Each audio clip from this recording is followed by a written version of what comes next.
Studying is strange.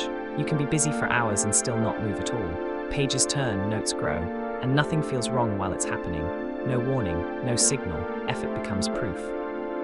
That's the trap, because studying rarely looks like failure in the moment. It only shows up later.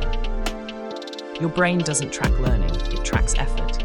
If it feels like work, it feels meaning. Highlighting, reading, writing notes.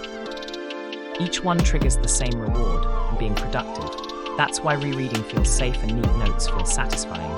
You're doing something, so it must be working.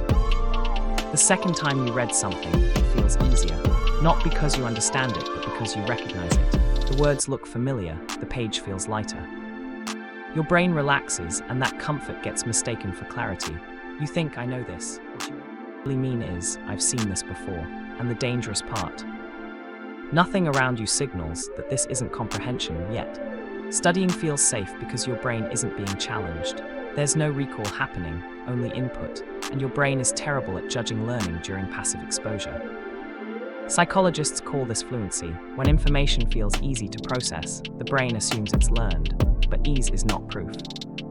Pause, real understanding only emerges when your brain is forced to retrieve or reconstruct.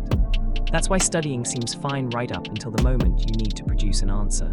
That's when the brain actually tests what's stuck, and that's where effort stops mattering. Effort feels reliable because it's easy to measure. Time spent, pages covered, notes written.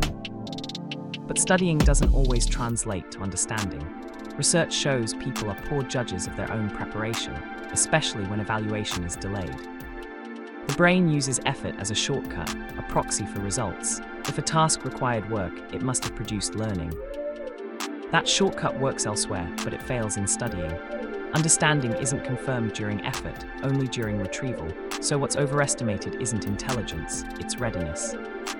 And that's why studying can fail quietly.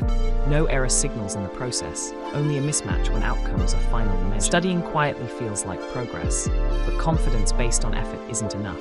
The only way to know if you've truly learned is to force your brain to retrieve and apply it. Test yourself, explain it, use it. That's when learning stops being an illusion.